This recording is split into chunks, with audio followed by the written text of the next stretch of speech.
বেদের দুটি বিভাগ, একটি হলো ব্রাহ্মণ বিভাগ আর একটি হলো সঙ্গীত বিভাগ। এই ব্রাহ্মণ বিভাগে যাগ যজ্ঞ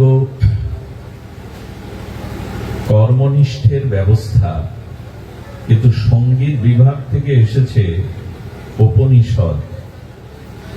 এই সঙ্গীত বিভাগে উপনিষদে হলো জ্ঞান, তত্ত্ব, মহিমা, জ্ঞানের সহিত বিজ্ঞান এবং তত্ত্ব মহিমা। আর এই সঙ্গীত বিভাগে উপনিষদের একটি মন্ত্র আজ আমরা আলোচনার বিষয়বস্তু করছি। উপনিষদ বলেছেন, নয় আত্মা বলহীনেন ন লভ্যতে, নয় আত্মা বলহীনেন ন লভ্য। এই মন্ত্রের সরলত্ব হল আত্মতত্ত্ব উপলব্ধি বলহীনের পক্ষে সম্ভব নয়। যিনি বলবান তার পক্ষেই আত্মতত্ত্ব আত্মসাক্ষাৎকার সম্ভব। এই মন্ত্রের অর্থ তাহলে এই দাঁড়ালো, যাদের বল কম তারা আত্মতত্ত্ব উপলব্ধি করতে পারবে না, যাদের বল বেশি তারাই সেই পরমাত্মা তত্ত্ব আত্মতত্ত্বকে উপলব্ধি করতে পারবে। তাহলে এই কথাই এই প্রমাণ হলো, এই কথার অভিপ্রায় এই হলো, বাঘ ভাল্লুক হাতি এদের গায়ে বল, ওরাই পরমাত্মাকে পাবে। বলহীন লোকের পক্ষে আত্মতত্ত্ব উপলব্ধি সম্ভব নয়, বলবানের পক্ষে সম্ভব। তো হস্তি, ব্যাঘ্র, সিংহ এরই তো বলবান প্রাণী, এরাই তাহলে পরমাত্মা পাবে? বলো তা বলা হয়নি। এখানে বলহীনেন নলভ্য, বলহীনের পক্ষে সাক্ষাৎকার বা লভ্য নয়। তাহলে বলবান কাকে বলে? এটি আমাদের জ্ঞাতব্য বিষয়। বলবান কাকে বলে? দেখুন, বল তিনটি, শারীরিক বল, মানসিক বল আর আত্মিক বল। তো ধ্যান দিতে হবে। শারীরিক বল হয় শুদ্ধ সাত্ত্বিক আহার করলে শরীর সুস্থতা এবং শরীর পুষ্টিটা পায়, সাত্ত্বিক শুদ্ধ আহারের দ্বারা। আর সৎ গ্রন্থ অধ্যয়ন, সৎ চর্চার দ্বারা মনের বল বৃদ্ধি পায়। আত্মবল বৃদ্ধি পায় একমাত্র বিশুদ্ধ ভগবানের প্রিয় সাধু সঙ্গ করলে আত্মবল বৃদ্ধি পায়। এই জন্য বলবান তাহলে কারা? বল আমাদের তিনটি দরকার, শারীরিক বল, মানসিক বল এবং আত্মবল। এই তিনটি বল ব্যতীত এই জগতে শান্তি সুখ প্রাপ্তিও সম্ভব নয়। শরীরে যে নির্বল, মনের যার বল নাই, আত্মবলতি নাই, তার দ্বারা জাগতিক সুখ সমৃদ্ধি পাওয়া সম্ভব নয়।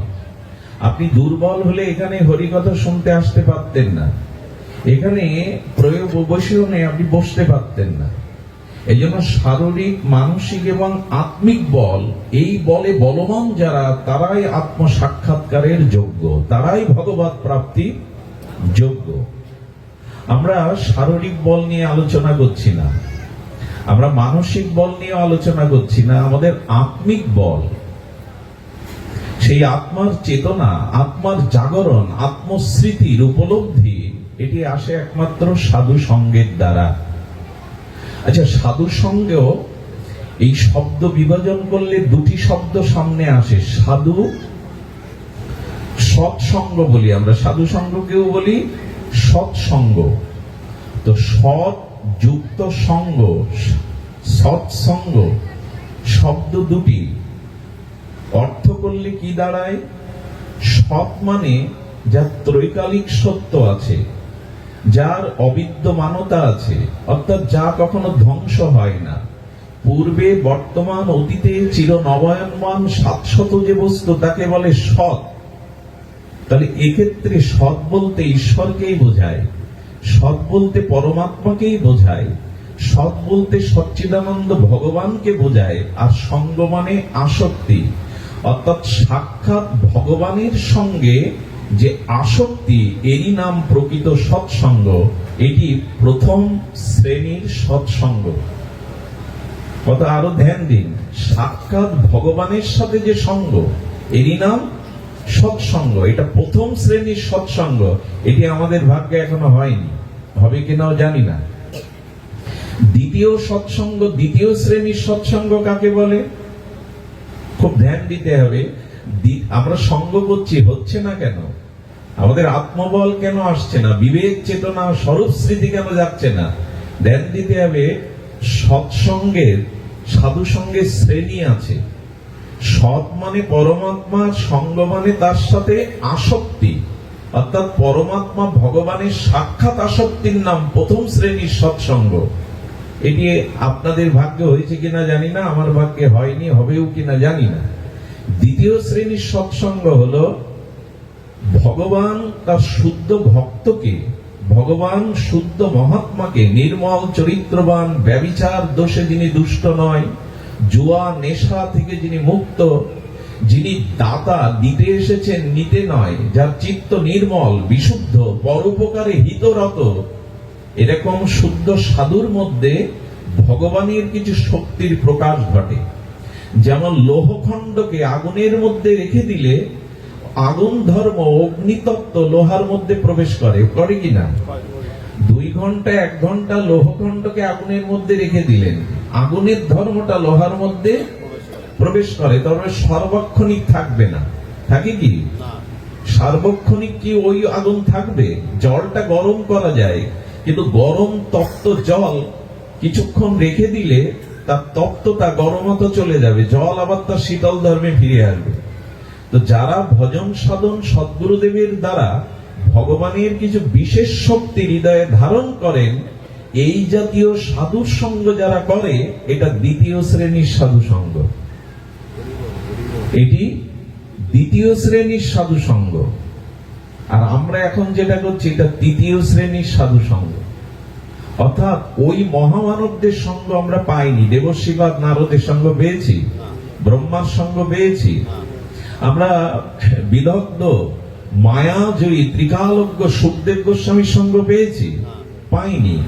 আর দ্বিতীয় সাধু সঙ্গ মানে ওই ভগবানের কৃপা শক্তি সমন্বিত, নির্মল চিত্র, বৈরাগ্য প্রধান, জ্ঞান প্রদান, ভক্তি প্রদান, এ জাতীয় সাধু সঙ্গ সহজে মেলে। ভগবান পাওয়া দুর্লভ, কিন্তু এদের পাওয়া খুব দুর্লভ। এদের সঙ্গ করা মাত্রই চিত্তবৃত্তি পরিবর্তন হয়।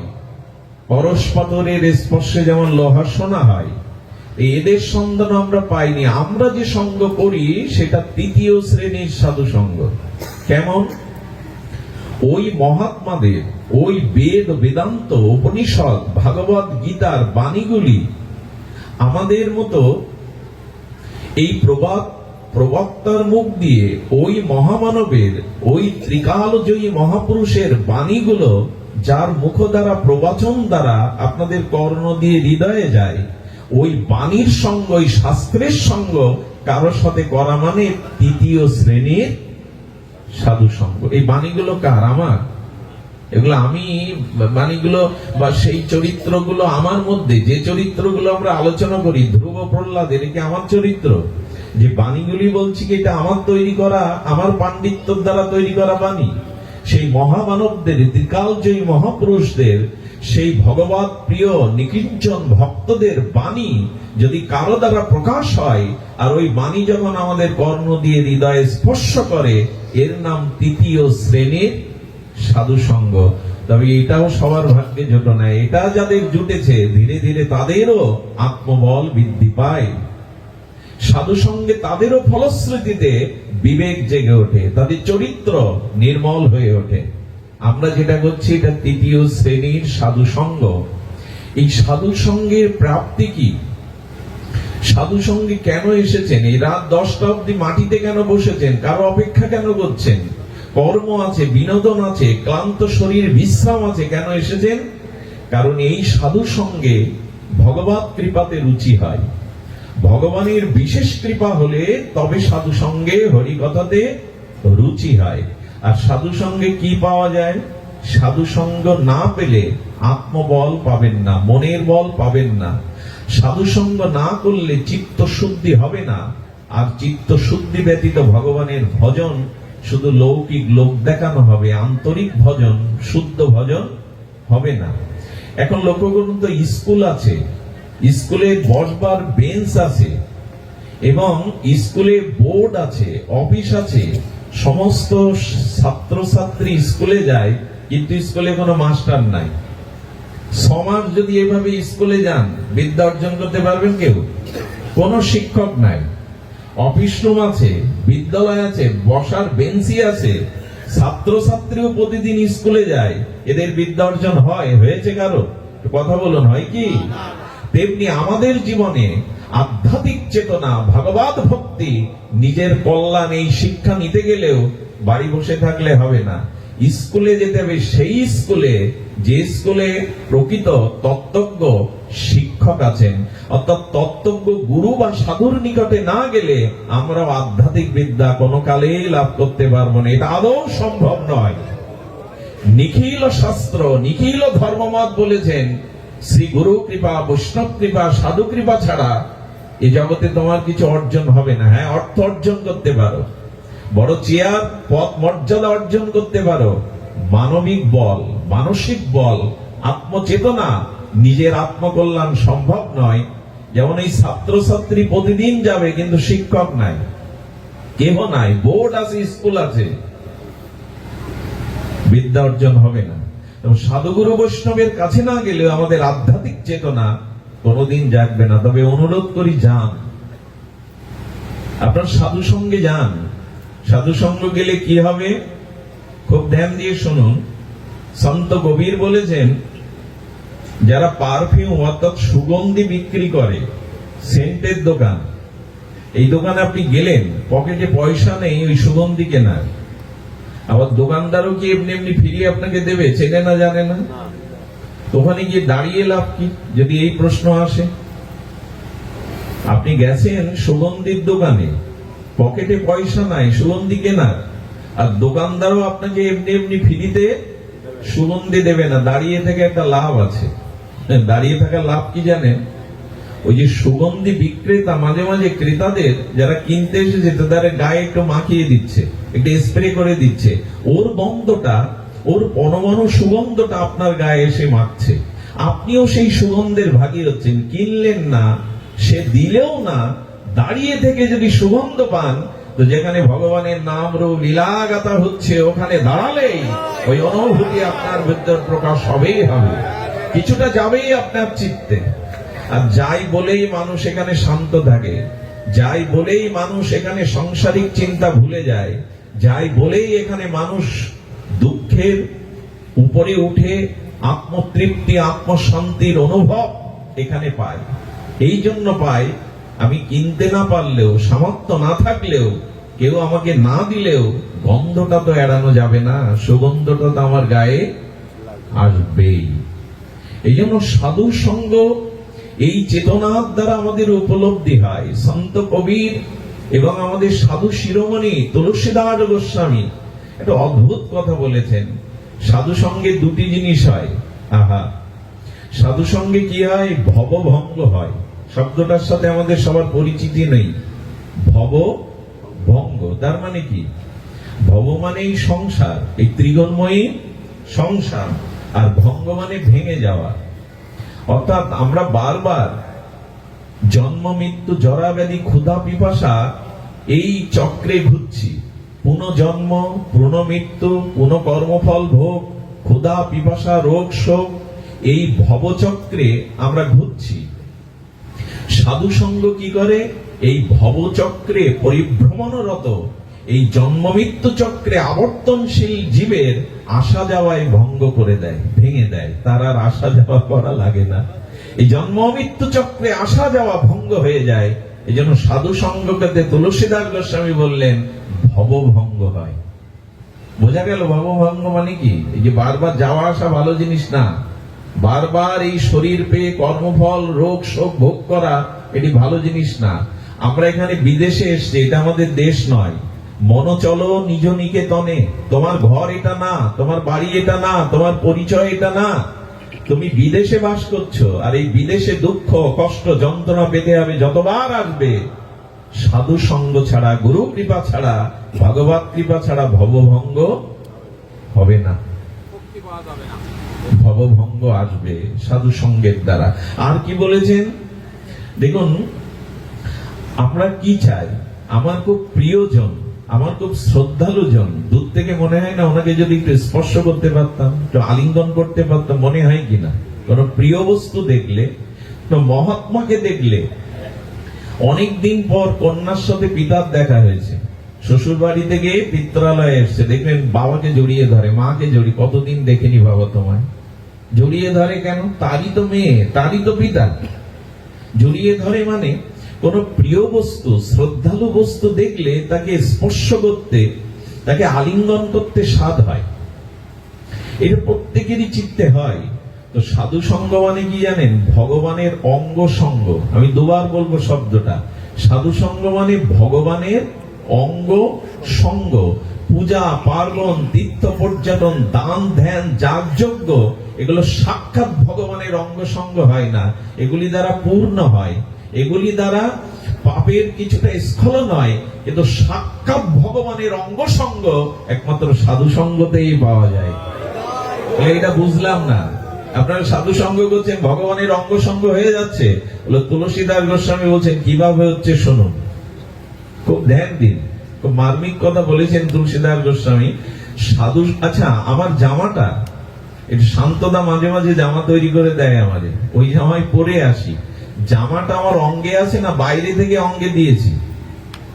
বস্ত্রটা, কাপড়টা বাইরে থেকেই তো অঙ্গে দিয়েছি, নাকি অঙ্গে ওটা ছিল? কাপড় সাথে নিয়ে আসি জন্মাবার সময়, বাইরে থেকে নিতে হয়েছে কিনা?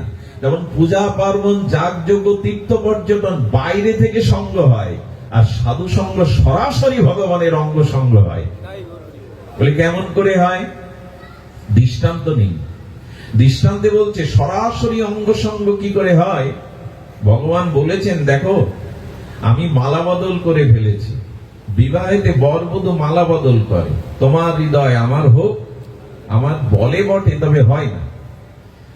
1 বছর যেতে যেতেই ডিভোর্স বা মামলা ঘটে, হয় না। সারা জীবন একসাথে থেকেও মনের মিল হয় না, যদিও বলে। কিন্তু ভগবান বললেন আমি নকল করে বলিনি, আমার মনটা বদল হয়ে গেছে, বিনিময় হয়ে গেছে। ভগবান বলছেন সাধুকে আমি আমার মন দিয়েছি, আর সাধুর মনটা আমি নিয়ে নিয়েছি। বোঝা গেল? সাধুর মনটা আমি নিয়ে নিয়েছি, আর আমার হৃদয়টা আমি সাধুকে দিয়ে দিয়েছি। কোন শুদ্ধ ভক্তকে গোবিন্দ তার হৃদয় দিয়ে দিয়েছেন, সেই সাধুর সঙ্গ যদি হয়, তাহলে ভগবানের হৃদয়ের সঙ্গ পাচ্ছেন কিনা আপনি? আপনি হৃদয়ের সঙ্গ পাচ্ছেন কিনা? এখন প্রশ্ন হচ্ছে, তুমি যে এত সাধু মহিমা বলছো, খুব যুক্তি দিয়ে সুন্দর শব্দমালা সাজিয়ে, এখন বলো সাধু চেনার উপায় কি? কে সাধু? এই প্রশ্ন কিন্তু আসবে। তুমি যা বলছো সেই সাধু কোথায় পাবো তার লক্ষণ বলে দাও। লক্ষণ শুনুন এবং খুব ধ্যান দিয়ে শুনুন। ভাগবত শ্রবণের জন্য একটা যোগ্যতা দরকার। যদি এই যোগ্যতায় আপনি বসতে পারেন, তবে আমি নিশ্চিত বলতে পারি আপনার কিছুটা কিছুটা আত্মিক কল্যাণ হবেই, ভগবত ভক্তি হবেই। সেই যোগ্যতা কি রূপ? সেই যোগ্যতা হলো, আপনি একটা কাপড় রাঙাতে চান, একটা বালতিতে আবির রং গুলেছেন, গেরুয়া রং গুলেছেন। কাপড়টা যদি, সাদা কাপড়টা যদি ওই বালতির মধ্যে, পাত্রের মধ্যে গোলা রঙের মধ্যে না চুবিয়ে পাশে রাখেন, কাপড় রঙিন হবে কি? ধুলা মলিন হবে।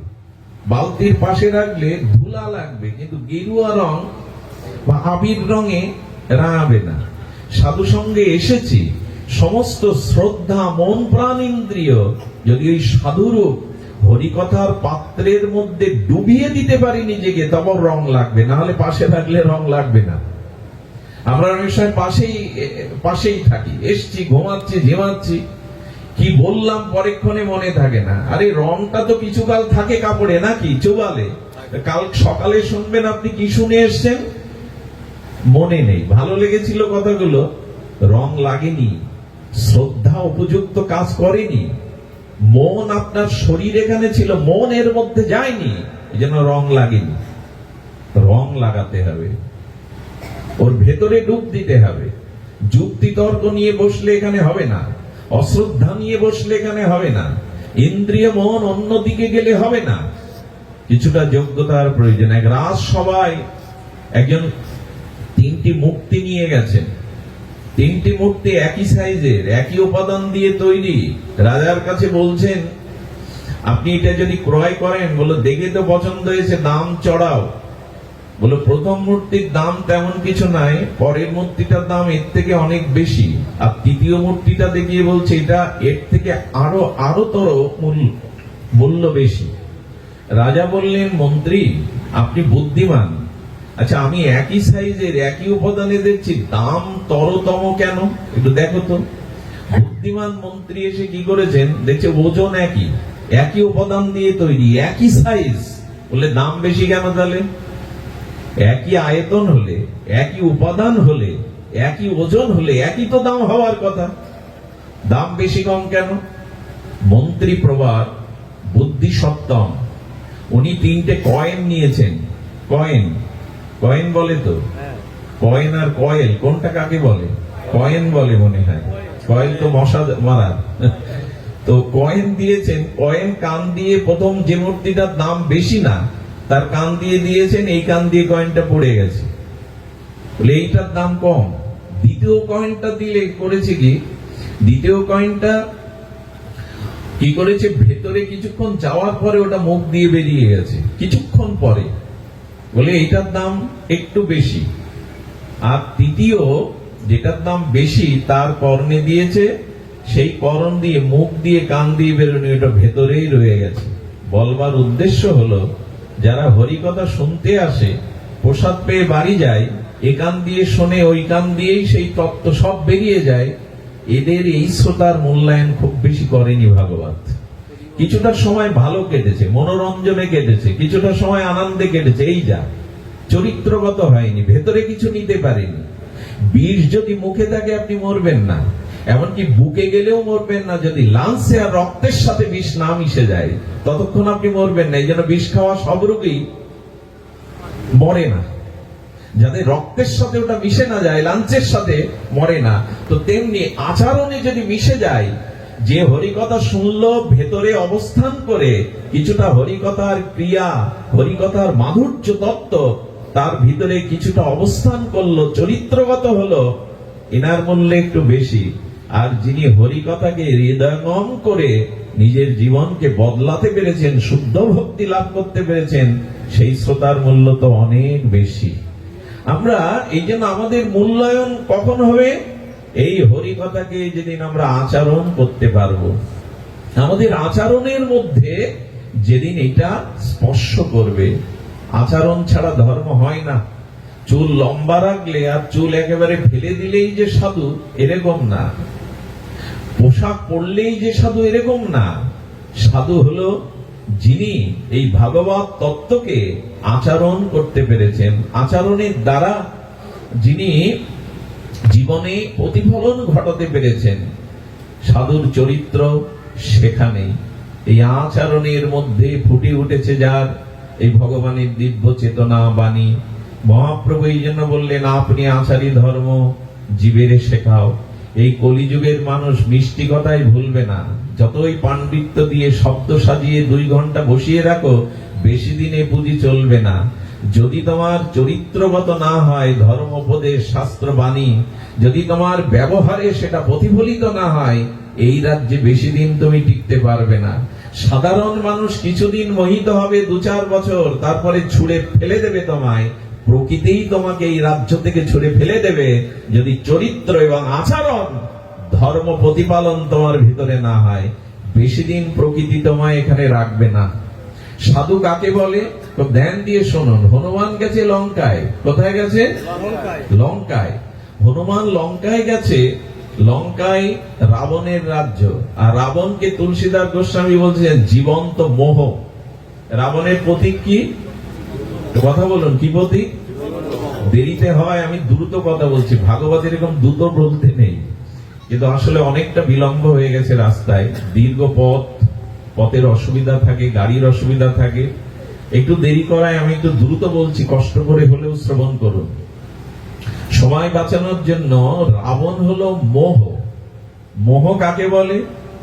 মোহ মানে সব আমার, এ জগতে যা কিছু সব আমার। এই আমিত্ব, আমার অভিমানে যারা মর্ত, এরাই মোহগ্রস্ত। আর মোহ কারা? মোহ হলো এই আমিত্ব অভিমানে যারা প্রাণ মনকে দিয়ে দিয়েছে, নিজের মন নিজের প্রাণ আমাতে নেই, ওই আমি আমার থেকেই যারা দিয়ে বসেছে, এই মোহ। আর রাবণের রাজ্যে অর্থাৎ মোহ রাজ্যে সবাই ঘুমিয়ে থাকে, মানে অজ্ঞানতায় অবচেতন থাকে। কথাগুলো সাংকেতিক কথা, দার্শনিক কথা, একটু বোঝা যায়।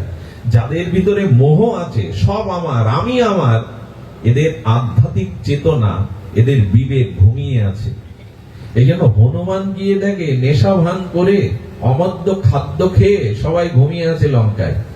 একটা জিনিস বলি, কারো ব্যক্তিত্ব চরিত্র যদি বুঝতে হয়, তাকে দিনের বেলায় দেখে বুঝতে পারবেন না, রাতে সে কি করে সেটা দেখতে হবে। কারো চরিত্রকে, কারো ব্যক্তিত্বকে দেখতে গেলে রাতে লোকটা কি করে দেখে বুঝতে হবে তার চরিত্র ব্যক্তিত্ব কেমন। দিনে আমরা সবাই সাধু, দিনে আমরা সবাই মহাপুরুষ, পোশাকে আশাকে ব্যবহারে বাক্যে। রাতে দেখতে হবে এই ব্যক্তিটা কি করে। যেমন দেখেছি আমি অনেক মা, সবাই টেলিভিশন দেখছে, হই হুল্লোড় করছে, উনি ঘরের এক কোণে লাইট জব করে, লাইট বন্ধ করে জব করছেন, কত রাত পর্যন্ত জব করছেন। যখন ঘুম এলো আস্তে আস্তে মালাটা রেখে ঘুমিয়ে পড়লো, টানতে পারেনি। এই কোলাহল, এই বিনোদন, এই নাটক সিনেমা তাকে টানতে পারেনি। তারা কিছুটা অন্তর্মনা হয়ে থাকে, নিজেকে গুটিয়ে নেয়, এই সংসারের আবিলতা থেকে, মোহ থেকে গুটিয়ে নেয়।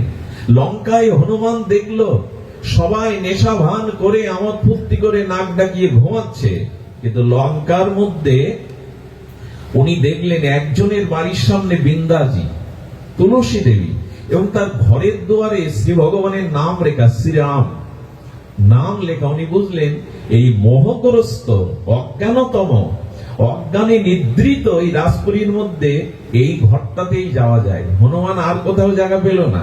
কার ঘরে গেল জানেন? বিভীষণের ঘরে। বিভীষণ বসে বসে রামজিকে স্মরণ করত, ভগবানের ভজন করত। বাইরে বলতে পারত না, রাবণের নিষেধ, রামের নামও নেওয়া যাবে না, শত্রু। তো উনি কি করতেন? আচ্ছা, রামের নাম নেওয়া যাবে না, রাম নাম লিখেছে, রাবণেতে কিছু বলেনি। রাবণের নিষেধ ছিল আমার শত্রুর নাম, এবং রাবণ মৃত্যুর দিন ছাড়া রাম নাম মুখে নেয়নি। কি জিজ্ঞাসা করতো জানেন চরেরদের কাছে? ওই বনবাসী তপস্বী কি করছে? কারো কাছে রামের সংবাদ নিতে গেলে বলছে ওই বনবাসী তপস্বী কি করছে, রাম বলতো না, বলে ওই শত্রুর নাম নেওয়া যাবে না। এবং প্রহ্লাদ মহারাজের নিষেধ ছিল, এখানে বিষ্ণু নাম, হিরণ্যকশিপুরের নিষেধ ছিল। আমাদের সমাজেও এরকম আছে, রাবণ হিরণ্যকশিপুর ভগবানের নাম নিতে দেয় না। খোল করতাল বাজিয়ে একটু কীর্তন করলে বেলা তো চেঁচামেচি করছো কেন? ছেলে মেয়ে লেখাপড়া আছে না, বন্ধ করো। এদের কাছে হরিনাম চেঁচামেচি, এরাও সহ্য করতে পারে না। রাবণ তো যায়নি, রাবণ আছে, হিরণ্যকশিপুর আরো বেড়েছে। এখন যুধিষ্ঠিরের সন্ধান পাবেন না, কিন্তু দুর্যোধনের সংখ্যা অনেক সমাজে, এদের পাবেন। তো এরা বন্ধ করে দেয়। তো কি করেছে, হনুমান গিয়ে যেই দাঁড়িয়েছে দুয়ারে, এখন ধ্যান দেবেন, সঙ্গে সঙ্গে বিভীষণের একটু তন্দ্রা আসছিল, নাম নিতে ভেঙে গেছে। এই দেখুন সংকেত দিচ্ছে, যদি কখনো ভগবত কৃপায় তোমার দুয়ারে সাধু এসে দাঁড়ায়, তবে সাধু সঙ্গ সাথে সাথে তোমার মোহ নিদ্রা ভেঙে যাবে, তোমার অজ্ঞানের নিদ্রা ভেঙে যাবে। বিভীষণ জেগে উঠল। বিভীষণ কখন জাগে? দুয়ারে যখন হনুমান আসে। হনুমানের মতো দাস্য ভক্তের পরাকাষ্ঠে জগতে দ্বিতীয় নাই। শ্রী হনুমানজি দাস্য ভক্তের পরাকাষ্ঠ, হনুমানের মতো জ্ঞানী মধ্যে অগ্রগণ্য, শ্রী ভগবানের চরণ সেবার এই মহান ভক্ত যার দুয়ারে যায়, তার তো মোহনিদ্রা ভাঙবে। কি সংকেত দিচ্ছেন? বিভীষণের মোহনিদ্রা ভেঙে গেল। বিভীষণের সামনে ব্রাহ্মণ পরিচয়ে গিয়েছিলেন। বিভীষণ দেখেই বললেন, আপনাকে দেখে মনে হচ্ছে আমি ভগবান দর্শন করছি। এই দেখুন, সাধু সঙ্গ কাদের সাথে করলে হয়? যে সাধুর প্রতি মনে মনে শ্রদ্ধা নেই, তার সঙ্গ করে আপনি কিছু পাবেন না, বরঞ্চ অপরাধে জড়িয়ে যাবেন। শ্রদ্ধা না থাকলে কি হয়, ওই সাধুর হাজার সুন্দর তত্ত্ব কথার মধ্যে একটা কথা মনে হয় এই কথাটা উনি ঠিক বলেননি, এই কথাটা উনি ভালো বলেননি, ওইটাই নিয়ে চলে যায়। এই জন্য যার প্রতি শ্রদ্ধা নেই, আনুগত্য নেই, তার সঙ্গ করার দরকার নেই, দূরে থাকুন, তাহলে বাঁচবেন অপরাধ থেকে। এই জন্য শ্রদ্ধা না থাকলে কোন কর্মই আপনার কল্যাণ, জ্ঞান, ভক্তির অধিকারী করবে না। এই জন্য শ্রদ্ধালু সাধুর মুখেই হরি কথা। তো বিভীষণ বলছেন, আপনাকে দেখে আমার ঘুম ভেঙে গেল, তন্দ্রা চলে গেল, মনে হচ্ছে আপনি ভগবানই। হনুমান কি পরিচয় দিল জানেন? আপনি ভগবান ভাবছেন না, পরিচয় দিল আমি ভগবানের দাসানুদাস। এই দেখুন, সাধু হতে গেলে কতটা দন্য থাকতে হয়, তার মধ্যে কতটা দীনতা থাকতে হয়। বললেন আমি প্রভুর দাসের অনুদাস, আমার নাম হনুমান, তবে আমার নাম আর মুখে নিবেন না। বললেন আমার নাম যে নেয় সেই দিন তার ভাগ্যে আহার জোটে না, নিজেকে এরকম নিচে নামালেন। আমার নাম যে নেয় তার সেদিন আহার জোটে না, এই জন্য আমার নাম নিয়েন না। ভক্ত হতে গেলে, সাধু হতে গেলে আপনার প্রথম পরিচয় আপনার মধ্যে কতটা দীনতা আছে, দৈন্যতা আছে, কারণ দীনতাই হলো ভক্তি রক্ষার কবচ। আচ্ছা, আপনি যদি ওই বাঁশ দিয়ে, কুঞ্চি দিয়ে, বেড়া দিয়ে একটা বাগান আটকাতে চেষ্টা করেন গরু বাছুর ছাগলের হাত থেকে, বেড়াটা ভেঙে গরু বাছুর যায় কিনা ভেতরে? কিন্তু যদি কংক্রিট দিয়ে, অর্থাৎ পাথরের খ দিয়ে বড় উঁচু প্রাচীর করে দেন, ঢুকতে পারবে? হাতিও ঢুকতে পারবে ওর মধ্যে? তো ভজন রক্ষা করার এই কংক্রিটের প্রাচীর হলো নিজের ভিতরে দন্য। সর্বগুণে গুণান্বিত হয়েও যিনি হনুমানের মতো বলতে পারেন যে আমার যে নাম লয় সেদিন তার আহার জোটে না, আমার নাম নেবেন না, ইনি ভক্ত। কবিরাজ কৃষ্ণ গোস্বামী চৈতন্য চরিতামৃতে বলেছেন, মোর নাম যে লয় তার পূর্ণ ক্ষয়, আমার নাম যে নেয় তার পূর্ণ ক্ষয় হয়ে যায়। আরে বাবা, কত বড় দন্য দেখিয়েছেন! মোর নাম যে লয় তার হয় পূর্ণ ক্ষয়। কবিরাজ কৃষ্ণ গোস্বামী, অষ্ট গোস্বামীর অন্যতম, চৈতন্য চরিতামৃতকার, তিনি বলছেন আমার নাম নিলে তার পূর্ণ ক্ষয় হয়। সুধীজন, এই হনুমানের সঙ্গের দ্বারাই বিভীষণ জেগে গিয়েছিল। আর জেগে গেলে কি হলো? মায়ার লাথি খেয়ে রাতের বেলাতে রামের চরণে শরণ নিয়ে নিল। কখন আপনি ভগবানের চরণে যেতে পারবেন? যখন হনুমানের মতো শুদ্ধ সাধু সঙ্গ আপনার জীবনে আসবে, তখন মোহনিদ্রা ভেঙে যাবে, তখনই প্রভুর চরণে আপনি যেতে পারবেন। এই হলো সংকেত। সাধু কৃপায়, গুরু কৃপায় ভগবানের চরণে আপনাকে পৌঁছে দেবে। আচ্ছা, সাধুর লক্ষণ বলছিলাম। প্রথম লক্ষণ হলো সাধু সঙ্গ হলে আপনি জেগে উঠবেন, আপনি মোহনিদ্রা থেকে, অজ্ঞানতা থেকে জেগে উঠবেন। নিজের কাছে প্রশ্ন করুন তো, আজ এত বছর ধরে সাধু সঙ্গ করছেন, দীক্ষা নিয়েছেন, জেগেছি তো? কিছুটা মোহ দূর হয়েছে তো? স্ত্রী পুত্র সংসারের প্রতি আসক্তি কিছুটা কমেছে তো? যদি না কমে, জানবেন কিছু এগোনো হয়নি, পথ এগোনো হয়নি। সুধীবৃন্দ, চরই বেতি আমরা চলতে গিয়ে থেমে গেছি। সাধুর দ্বিতীয় লক্ষণ দেখুন, কথাটি বড় মার্মিক কথা। সাধুর দ্বিতীয় লক্ষণ হলো, আচ্ছা, উপাসনা কাকে বলে? উপযুক্ত আসনা ইতি উপাসনা। উপ মানে নিকটে, কাছে, আর আসনা মানে নৈকট্যে বসা, অর্থাৎ ভগবানের নিকটে অবস্থান করাকেই বলে উপাসনা। এই শ্রবণটাও একটা উপাসনা। এখন যেটা করছে শ্রেষ্ঠ উপাসনা, শ্রবণ কীর্তন। উপাসনা ভগবানের নৈকট্যে বসা। তাই যদি উপাসনা হয়, এখানে আমরা জগতে যারা আছি সকলেই উপাসনাকারী। কারণ আমাদের স্ত্রী পুত্র, টাকা পয়সা, বাড়ি গাড়ি চোখের সামনে, কিন্তু হৃদয়ে কে বসে আছে? হৃদয়ে কে আছে? হৃদ্দেশ অর্জুন তিষ্ঠতি। সব থেকে নিকটে বাড়ি গাড়ি স্ত্রী পুত্র না, সব থেকে আমার হৃদয়ের মধ্যে কে বসে আছেন? ভগবান। ভগবান আমার হৃদয়ে, আমি ভগবানের নিকটে, এটা উপাসনা। অর্থ তো তাই দাঁড়ায়। বোঝা যায় কি? ভগবানের, জয় রাধে, জয় রাধে, ভগবানের নিকটে বসাকে কি বলে? উপাসনা। একটু সরে বসুন না, একটু ভিজুন। ব্রজবাসীরা 7 দিন ভিজেছিল, বসুন। জয় শ্রী রাধে। তো আমরা কি জানলাম? ভগবানের নৈকট্যে বসা তার নাম উপাসনা। তা আমরা ভগবানের নিকটে আছি কিনা?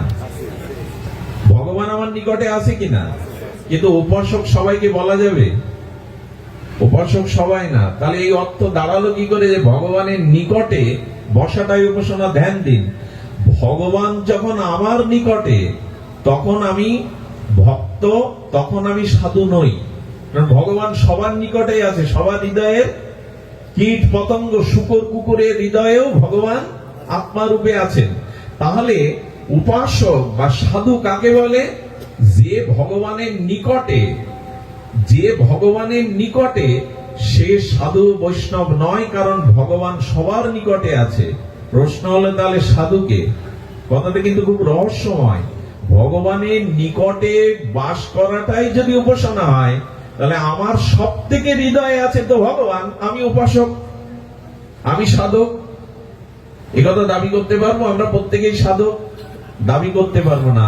কখন আপনি সাধু জানেন? আহা, আপনি ভগবানের নিকটে গেছেন, আপনি ভগবানের নিকটে আছেন, এটা সাধু না। সাধু তাকেই বলে যিনি ভগবানের হৃদয়ের স্থান পেয়েছেন। ভগবান যাকে স্মরণ করেন ইনিই সাধু। কথাটা আবার বলা দরকার। ভগবান আমার নিকটে, এতে আমি উপাসক বা সাধু নই। শূকর কুকুরের মধ্যেও আত্মারূপে ভগবান আছে, আমার মধ্যেও আছে, সাধু নেই। যেদিন আমি ভগবানের নিকটে শুধু নয়, আমি ভগবানের হৃদয়ে স্থান পাবো, সেই দিনই তিনি প্রকৃত সাধু হবেন। আমি ভগবানকে মনে করি, কিন্তু যেদিন ভগবান আমাকে বিশেষ রূপে মনে করবেন, সেই দিন আমি প্রকৃত সাধু হব। আমি ভগবানকে মনে করি, ভগবান আমায় মনে করে তো? আমি তার কথা ভাবি, তিনি আমায় ভাবেন তো? যদি ভাবেন তবেই আপনি প্রেমিক, তবেই আপনি বিশুদ্ধ ভক্ত। কি করে বোঝায় বলুন তো? এক অন্ধ বাবাজি রাধারমন দেখতে গেছেন বৃন্দাবনে, জন্মন্ধ, প্রতিদিনই যান। তাকে বলছে, বাবা কিছু মনে করবেন না, আমাদের চোখ আছে, আমরা এই রাধারমন বিগ্রহ অপূর্ব দর্শন দেখে প্রীত হই, আনন্দ পাই, ভগবত দর্শন। আপনি তো জন্মন্ধ, আপনি আসেন কেন? আপনি কি দেখেন? কি উত্তর দেবে? এটা অপূর্ব উত্তর এলো। বলে, দেখো আমি যাকে দেখতে আসি, আমি যাকে দেখতে আসি সেই রাধারমন, আমি অন্ধ, কিন্তু উনি অন্ধ না। তাই আমি তাকে দেখি আর না দেখি, সে যদি আমাকে দেখে সেটাই আমার সফলতা, সেটাই আমার সার্থকতা। অর্থাৎ ভগবান যেদিন আমায় দেখবেন, ভগবান যেদিন আমাকে স্মরণ করবেন, যেদিন ভগবানের হৃদয়ে আমার কথা স্মরণ হবে, তিনি হলেন প্রকৃত সাধু। আর ভগবান বললেন, আমার জীবনে এরকম শুদ্ধ ভক্তকে স্মরণ করা ছাড়া আমি অন্য কাউকে স্মরণ করি না। যেদিন ভগবান আপনাকে চাইবেন, ভগবান আপনার কথা ভাববেন, ভগবান আপনার চিন্তা করবেন, সেদিনই আপনি ভগবানের প্রিয় পাত্র। কোন গুণ থাকলে, কি মহিমা থাকলে, কত অনুরাগ থাকলে ভগবান আমাকে স্মরণ করবেন? ভগবান স্মরণ করেন। প্রিয় প্রেমিক ভক্তদের স্মৃতি সর্বদা ভগবানের হৃদয়ে বাজে। ভগবান এই ভক্তকে সর্বদা স্মরণ করেন। সুধীবৃন্দ, দ্রৌপদীর বস্ত্রহরণে গোবিন্দ এসেছিলেন। আর কোন মা বোনের এই এরকম মুহূর্তে ভগবান ডাকলে কাপড় হয়ে তার লজ্জা নিবারণ করে না কেন? সব নারীরে তো করা উচিত ছিল। একজন প্রশ্ন করেছে, অর্জুন আপনার এত প্রিয় কেন? তার রথের সারথি হলেন আপনি, তার ঘোড়ার জল খাওয়ালেন, রথটা মুছতেন, তা আপনি কেন ড্রাইভার হতে গেলেন অর্জুনের? কি গুণ ওর? ভগবান বললেন, অর্জুন যখন নিদ্রিত হয়, ঘুমিয়ে পড়ে, তখন ওর ঘরে যেও। কেন ওর রথের সারথি হয়েছি? তো একজন পরীক্ষার জন্য অর্জুন নিদ্রিত, ঘুমন্ত, গিয়ে কি দেখলেন জানেন? অর্জুনের প্রতিটি লোমকূপ দিয়ে, অর্জুনের প্রতিটি নিঃশ্বাস দিয়ে একটা দিব্য শব্দ বেরিয়ে আসছে, কৃষ্ণ কৃষ্ণ কৃষ্ণ। অর্থাৎ শয়নের মধ্যেও অর্জুনের নিঃশ্বাস প্রশ্বাস কৃষ্ণকেই স্মরণ করছে। বুঝতে পারলেন কেন অর্জুনের ভগবান সারথি হলেন, কেন এত প্রিয়। আহা, অর্জুনকে সামনে দেননি ভগবান, পিছনে দিয়ে সারথি কোথায় বসে? যোদ্ধা থাকে পেছনে, সারথি সামনে। অর্জুন ভগবানকে বলছে সামনে ভীষ্ম, সামনে দ্রোণাচার্য অস্ত্রগুরু, ওদের একটা বাণ যথেষ্ট আমার বুকে যদি বিদ্ধ হয়, একটা বাণই যথেষ্ট আমি মৃত্যুবরণ করতে। অর্জুনের দিকে তাকিয়ে গোবিন্দ বললেন, এই জন্য তো সামনে আমি, ওদের বাণ যদি তোমার বুকে আসে আগে আমি বুক পেতে দেব অর্জুন, এই জন্য তো আমি সামনে দাঁড়িয়ে। কোন ভক্তের সারথি স্বীকার করেন ভগবান? আহা সুধীজন, এই জন্য আপনি এমন আচরণ করুন, ভগবানকে এরূপ অনুরাগ নিঃস্বার্থ ভালোবাসুন, যাতে ভগবান আপনাকে স্মরণ করে, ভগবান আপনার চিন্তা করে। সুধীবৃন্দ, ভগবান ভাবেন, ভগবান চিন্তা করেন। সুদামা বিপ্র, তিনি দুয়ারে দুয়ারে ভিক্ষা করছেন। কৃষ্ণ বাসুদেব এই নাম নিয়ে দুয়ারে দুয়ারে ভিক্ষা করছেন। শ্রী গোবিন্দের বাল্যবন্ধু সুদামা বিপ্র, ভগবানের বাল্যবন্ধু ভিক্ষা করবে। আরো কি জানেন, তার পরনের কাপড়টা 500 জায়গায় মানে তালি দেওয়া। আর ওনার স্ত্রীর নাম সুশীলা, কিন্তু 20 বছরও একটা কাপড় কিনে দিতে পারেন। এত অভাব ভগবানের সখার, ভগবানের বন্ধু। ওই অবস্থায় 5 বাড়ি ভিক্ষা করতেন। যারা দিতেন তাদের আশীর্বাদ দিতেন, যারা দিতেন না ওদের বেশি আশীর্বাদ দিতেন। বলেন তোমরা ভাগবতে সব বলো, বাস্তবে এরকম হয়তো? বাস্তবে কেন দিতেন বেশি আশীর্বাদ? তার কারণ যেদিন পেত না ভিক্ষা, সেদিন মনে করত আমার প্রারব্ধে আজ অন্নযোগ না, এই জন্য পাইনি। এই ভেবে আমার প্রারব্ধটা ক্ষয় হচ্ছে, ও দেয়নি মানে আমার প্রারব্ধটা ওর জন্য সাধু কাকে বলে? আরে একজন ওপর থেকে জল ঢেলে দিয়েছে সাধুর মাথায়, এই নানান নোংরা জল। মনে করে যে সাধু আমার দিকে তাকিয়ে যেই গালি দেবে আমি 10টা শুনিয়ে দেব। সাধু বিরোধী তো। জল ঢেলে দিলে সাধু হাসি মুখে উপরতলার ওর দিকে তাকিয়েছে, বলে কিছু বললে না? ও তো আশায় আছে কিছু বলবে, কিছু বললে না। বললেন তুমি তো আমার উপকার করলে, ঠান্ডা জল দিয়েছো, গরম জল দিলে তো শরীরটা পুড়ে যেত, এইটুকু উপকার তুমি করেছো, এই সাধুকে কি বলবে না? একজন না পায়ে একটা পাথর ছুঁড়ে মেরেছে। পাথর ছুঁড়ে মারাতে বলছেন যে আপনি কিছু বলবেন না? বললেন পায়ে মেরেছো এটা সৌভাগ্য, মাথায় মারলে তো আরো ক্ষতি হয়ে যেত, প্রারব্ধ ক্ষয় হলো। এরই নাম সাধু। তবে এদের পাওয়া এখন দুর্লভ। আমরা পরশ পাথরের কথা শুনি বটে, চোখে দেখেছেন কখনো? পরশ পাথর কেউ পেয়েছে বাংলাদেশে, শুনেছেন? এরকম এদের পাওয়া বড় দুর্লভ। ভগবান পাওয়া সুলভ, কিন্তু এদের পাওয়া বড় দুর্লভ।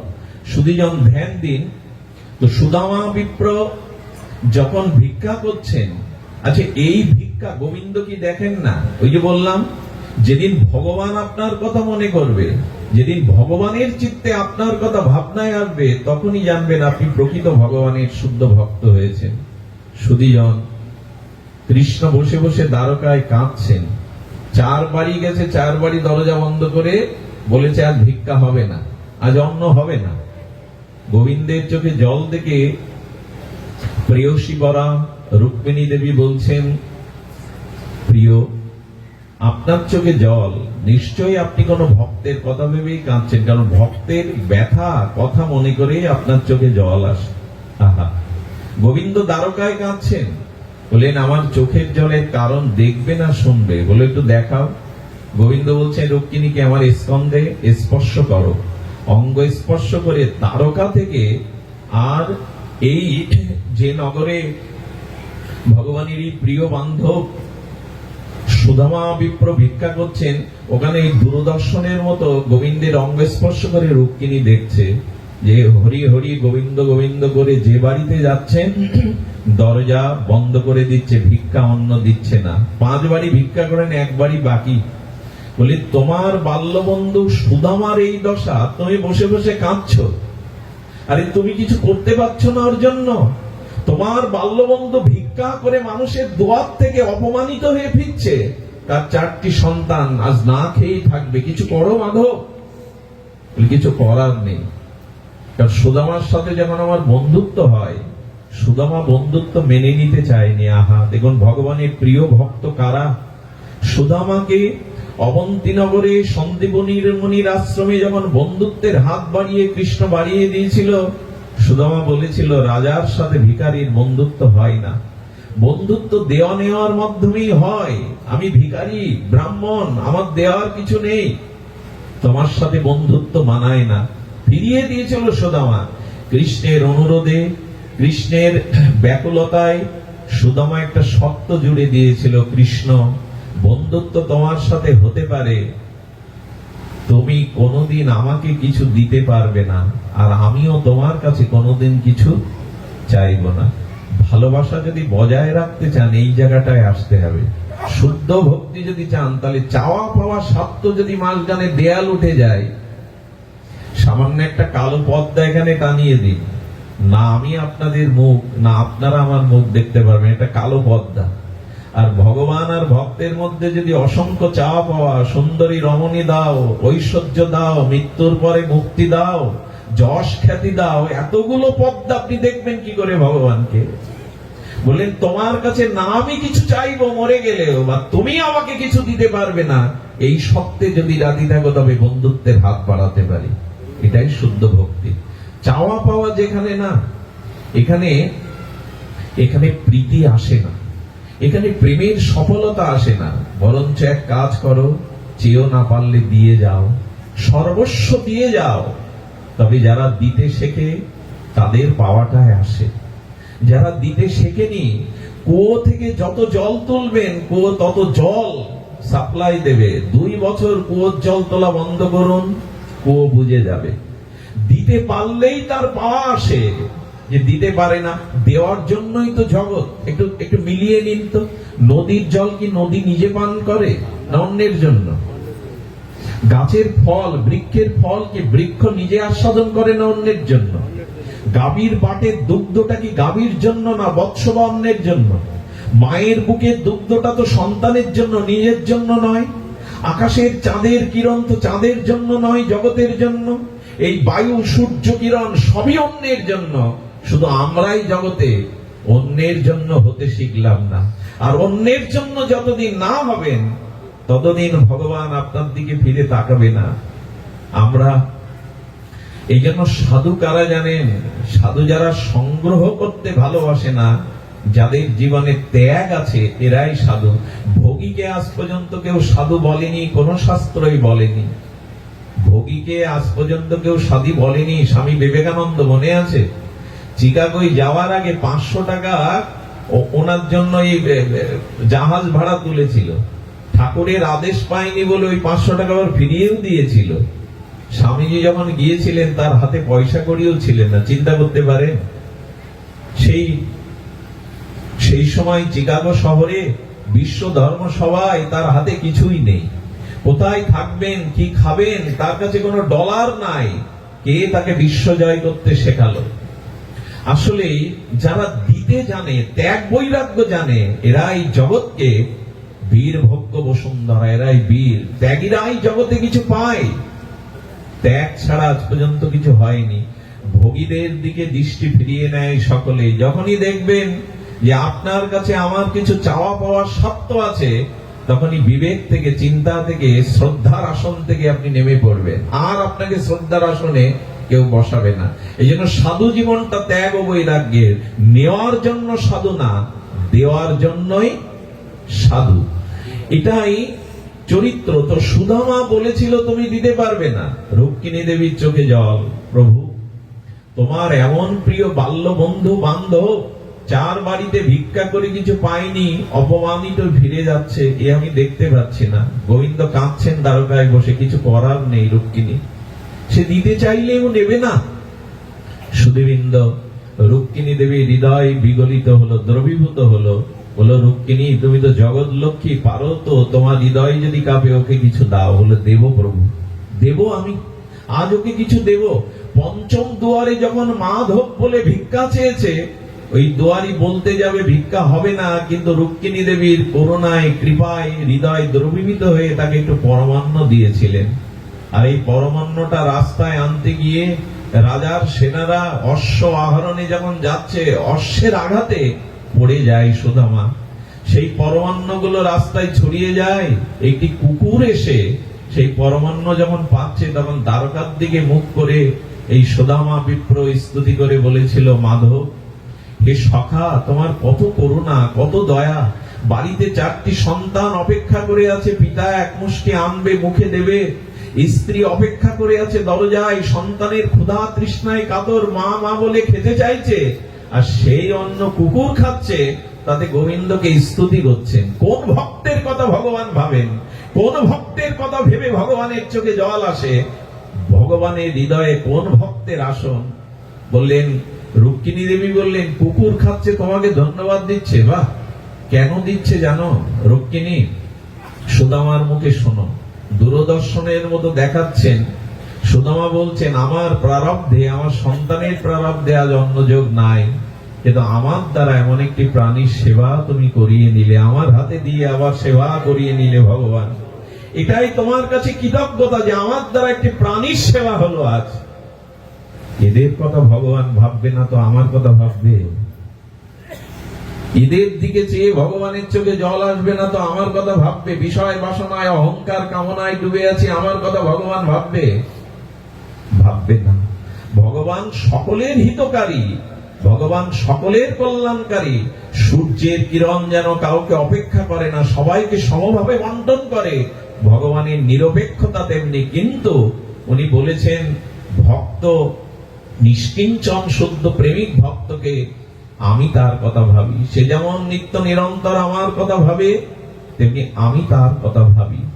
শুধু ভক্তগণ, এই জন্য ভক্তকে ভগবান যেদিন ভাববেন, ভক্তের কথা স্মরণ করে গোবিন্দের চিত্তে যেদিন বিগলিত হবে, সেই দিনই জানবেন আপনার ভক্তি, আপনার সাধু মহিমা, আপনার ভগবান ভক্তি ভগবান গ্রহণ করেছে।